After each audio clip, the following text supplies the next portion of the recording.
በሞት ጥላ ውስጥ እየተሄደ የአማራ ህዝብ እንዲህ ያለ መራር የህልውና ትግል በሚያደርግበት በዚህ ወቅት ማንኛውም ሰው እኔ ልሸነፍ ብሎ ሊልበት የሚገባ የትግል መስመር ነበር። ይሄ ወቅት ዳር እስከ ዳር የአማራ ህዝብ ተደስቶ በውጭም በውስጥም ያለው እፎይታ አግኝቶ እሰይ እንደው በቃ ከዚህ በኋላ እዚህ ተከፈለ፣ እዚህ ተበራ፣ እዚህ ምናምን እዛ ተበተነ የሚል ነገር ቀረ፣ አንድነት መጣ፣ አበሰሩን፣ እሰይ እፎይ ሲል የአማራ ህዝብ እፎይታ ህመም ይፈጥረባቸዋል ብዬ የማልገምታቸው ሰዎች ህመም ፈጠረባቸው። የአማራ ህዝብ እፎይታ በትክክል 2 ወር 3 ወር እንኳን ሳይሻገር አድብተው ፋኖን ለመከፋፈል ሌላ አንጃ ለመፍጠር ቀንከሌት ይሰሩ ጀመር። አንዳንዶቹን እጅ ከፍንጅ ያዝናቸው። አደባባይ ነገሩን አመጣነውና መከፋፈል የሚቻልበት በር ተዘጋ። ቁልፍልፍ ሲል ምን ይዘን እንምጣ፣ ምን ብለን እንምጣ ወደሚል ደግሞ ተሄደ። ማንን ነው ማጭበርበር የሚቻለው? በነገራችን ላይ እንደው ሚዲያ ካውንስል ሲባል እንደምታውቁት የሚዲያ ካውንስል ስትሉ የተለያዩ ሚዲያዎች የሚዲያ ተቋማት መጥተው የጋራ በሚያደርጋቸው ጉዳይ ካውንስል ሊመሰርቱ ይችላሉ። የሚዲያ ምክር ቤት እንደሚባለው ያ ማለት እያንዳንዱ ሚዲያ በተናጠል የራሱን ስራ ይሰራል። ሚዲያዎች የጋራ መብቶቻቸውን የጋራ ጥቅሞቻቸውን በተመለከተ በካውንስሎቻቸው በኩል በምክር ቤቶቻቸው በኩል እንቅስቃሴ ያደርጋሉ። ይህ ዓለም ላይ ያለ ድርጅት ብሎ መምጣት አሁን በህዝቡ ዘንድ ያስወግዛል። ምን ማለት ነው? የስልጣን ጥማት ነው ተብሎ ጥያቄ ይነሳል። ስለዚህ የሚዲያ ካውንስል የሚል የሚዲያ ምክር ቤት የሚል ስም እንስጠውና ግን ፕራክቲካሊ ድርጅት ነው ከኋላ። ይሄ ብቻ አይደለም እኮ ከበስተጀርባ የዶለቱትን እናመጣላቸዋለን እኮ። አሁን የሚወራጩት ጨንቋቸው ነው። በነገራችን እንዳለን ያውቃሉ። ማስረጃውን እናወጣና እናሰማቸዋለን። የመጀመሪያ ፌዝ ደረጃ 1 ካውንስል ይባላል። ደረጃ 2 ድርጅት ይመጣል። ደረጃ 3 አንናገርም እያሉ የሚሉበት ምንድነው? ያ ደረጃ 3 ነግረናቸዋል። እንከታተላለን እግር በእግር።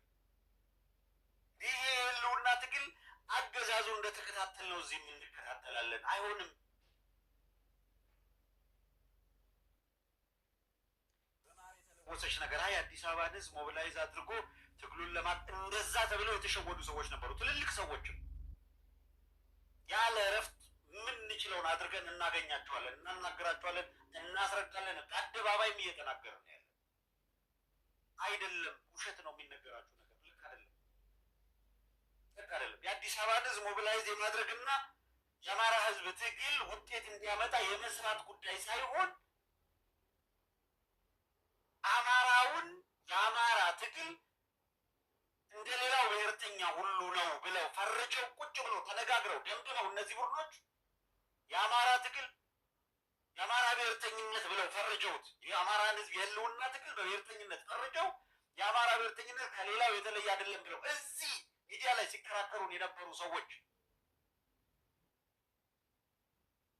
አሁንም አቋም ይዘው ነው ውጪ ይሄንን ነው እኮ ቢሉት መዘባጠን እኮ ይሄንን ቢሉት የተለየ አይደለም እንዲያውም ለኢትዮጵያ አደጋ ነው ይላል። እነዚህም ስብስቦች ለኢትዮጵያ አደጋ ነው ብለው መጡ። ለኢትዮጵያ አደጋ ነው ብለው እጅን ሲዶልቱ ማስረጃ አለን አደጋ ነው ሲሉ አቋም እንደያዙ አደጋ ነው ብለው መጡ። በድፍረት ጎረቤት ብለው አዳነች አቤቤ ታዲያ ይሄንን ከዚህ ሌላ ምንድን ነው ያለችው? ሂዱ እኮ ነው ያለችው። ወደ መጣችሁበት ሂዱ። እኛ እንዳውም ሰጠናችሁ። እኛ ይሄንን አደረግን ነው የምትለው። ባለፈው ዘርዝረንላችኋል። አማራ ነው እየተሳደደ ያለው በዛ ከተማ ላይ። አማራነት ነው የጥቃት ማዕከል የተደረገው። አታጥቁኝ እንደ አማራ ብሎ ጥያቄ እያቀረበ ነው። ተለይቶ ትግሬነት መጠቃት ጀመረ። አታጥቁን እንደ ትግሬነት ተባለ።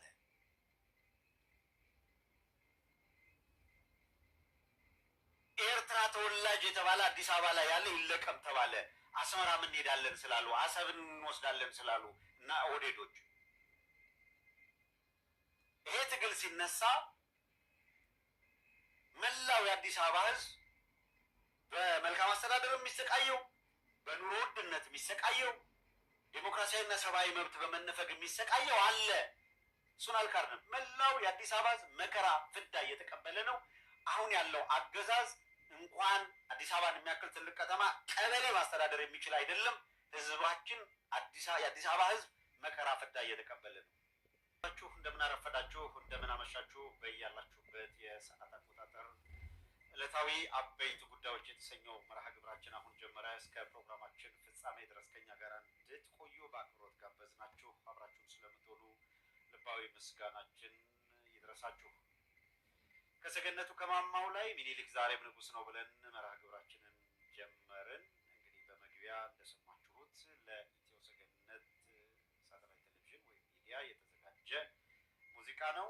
የሙዚቃው አዘጋጅ በግጥምም በዜማም ዝግጅት የተሳተፉት አንቱ የተባሉት ለበርካታ አርቲስት ገሰሰን ጨምሮ ለበርካቶች ሙዚቃ ዜማና ግጥም የደረሱ ታላቅ ሰው ናቸው። በኪነ ጥበቡ መስክ ላይ በኩረት ጉሃን 100 አለቃ አርቲስት ግርማ ሞገስ በዜማም በግጥምም የተሳተፉበት ወይም ዜማውን ሙሉ በሙሉ ያዘጋጁ ግጥሙን የተወሰነችን የኮንትሪቢዩት ከማድረግ በዘለለ ግጥሙንም እሳቸው ባላቸው የዚያ ፕሮዳክሽን ሀሳብ ላይ በመሳተፍ ረገድ በኤዲቲንግ ኤንድ ማኔጅ ዘርፍ ላይ በጣም በርካቶች ነው።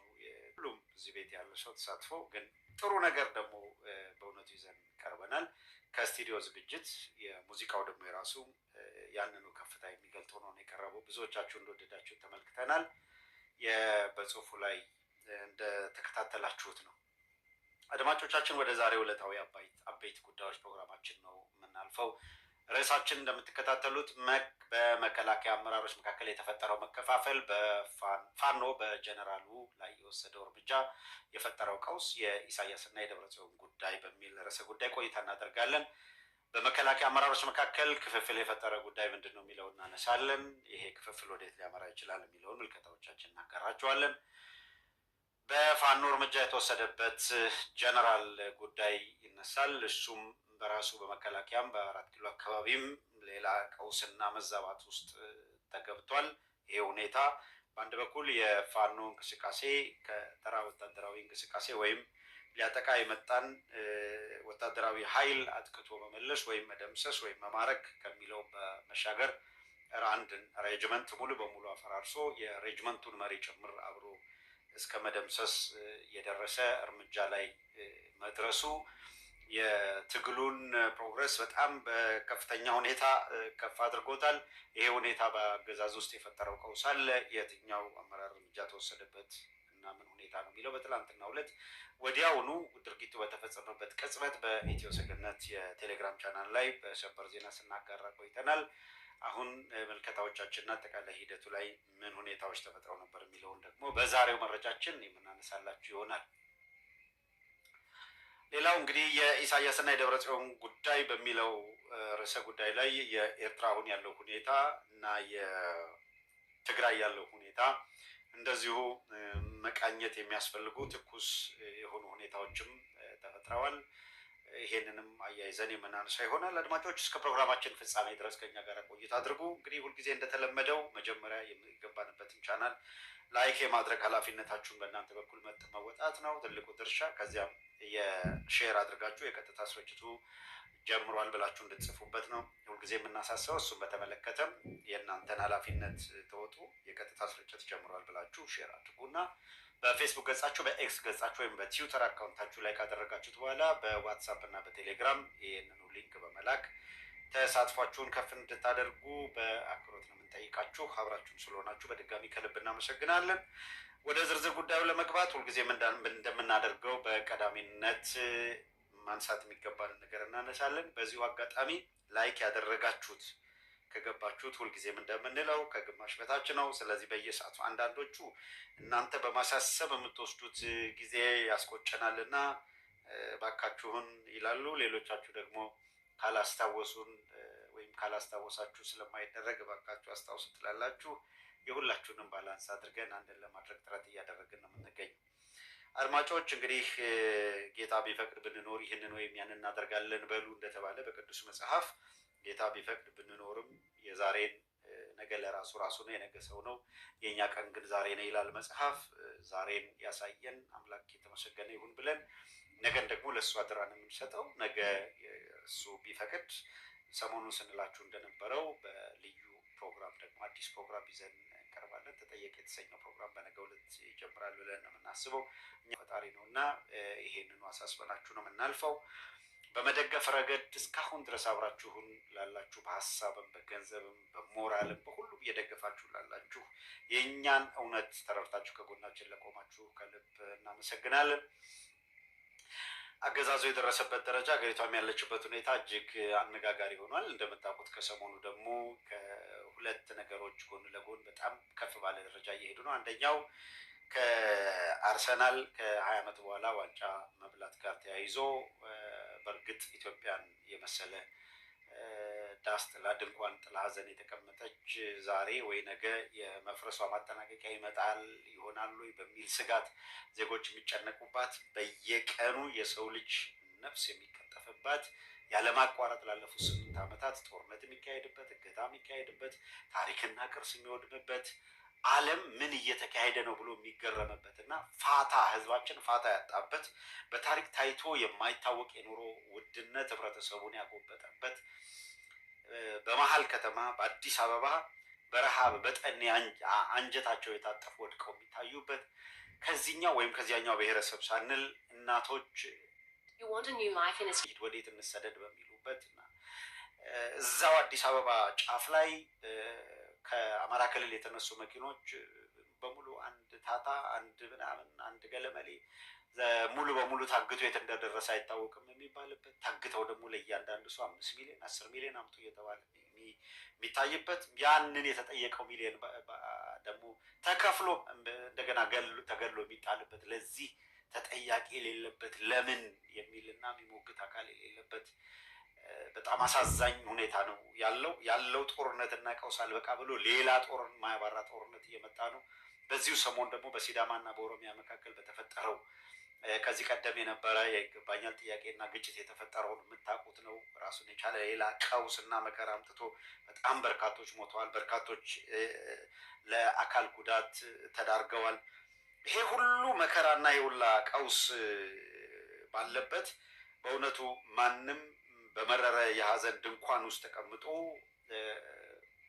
እንደው ሰርግ እንኳን ሲሆን ጎረቤት ሞቷል ተብሎ የሰርጉ ሁኔታ እንዲራዘም ይደረጋል እና ሰው የሚደግፈው ቡድን ስላሸነፈ ደስታውን መግለጽ ተገቢ ነው ተብሎ ቢታመን እንኳን ኢትዮጵያ ካለችበት መከራና ሁኔታ አንጻር ይሄ ሁሉ ስቃይ ይሄ ሁሉ እልቂት ሲደርስ አንድ ቀን ለምን ብሎ ያልጠየቀ ተንበርክኮ ሲንዘላዘል ሲያለቅስ ምናምን ስታይ ወዴት እየሄድን ነው? ምን እየተፈጠረ ነው የሚያሰኝ ነው። ይሄ በማህበራዊ ሚዲያም መነጋገሪያ ሆኖ ከርሟል።